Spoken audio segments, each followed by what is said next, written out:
की बढ़ती क्षमताओं से भारत पर क्या होगा असर, विदेश मंत्री एस जयशंकर ने समझा दिया। विदेश मंत्री एस जयशंकर ने शनिवार को कहा कि भारत चीन संबंध 2020 के बाद की सीमा स्थिति से उत्पन्न जटिलताओं को खुद को अलग करने की कोशिश कर रहे हैं और संबंधों के दीर्घकालिक विकास पर अधिक विचार किए जाने की जरूरत है।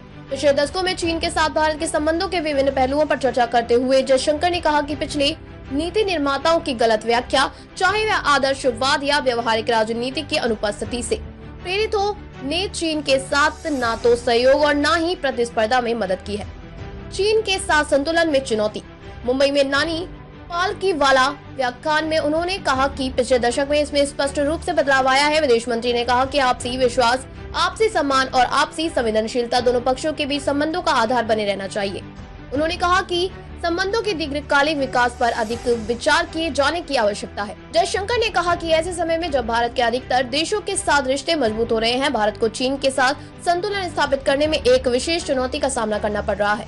इसका एक बड़ा कारण है यह दोनों देश उन्नति कर रहे हैं। विदेश मंत्री ने कहा कि निकटतम पड़ोसी और 1 अरब से अधिक आबादी वाले 2 समाजों के रूप में भारत चीन के बीच संबंध कभी भी आसान नहीं हो सकते। कैसे तीखे हुए दोनों देशों के रिश्ते। उन्होंने कहा कि लेकिन सीमा विवाद इतिहास के कुछ बोझ और भिन्न सामाजिक राजनीति प्रणालियों ने इसे और भी तीखा बना दिया। पिछले नीति निर्माताओं द्वारा गलत व्याख्या, चाहे वह आदर्शवाद से प्रेरित हो या व्यवहारिक राजनीति की गैर मौजूदगी से वास्तव में चीन के साथ न तो सहयोग और न ही प्रतिस्पर्धा में मदद मिली है।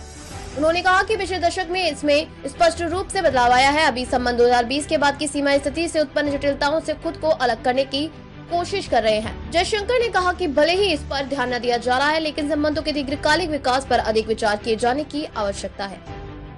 चीन की बढ़ती क्षमताओं की अभिव्यक्ति। जयशंकर ने कहा कि भारत को चीन की बढ़ती क्षमताओं की अभिव्यक्ति के लिए तैयार रहना होगा, खासकर उनके लिए जो सीधे भारत के हितों पर असर डालते हैं। जयशंकर ने तर्क दिया कि अपने लक्ष्य को हासिल करने के लिए भारत की व्यापक राष्ट्रीय क्षमता का अधिक तेजी से विकास आवश्यक है। पिछले साल 21 अक्टूबर को बनी सहमति के बाद भारतीय और चीनी सेनाओं ने बैमचौक और देपसोंग के 2 विशेष गतिरोध स्थलों से सैनिकों की वापसी की प्रक्रिया पूरी कर ली है।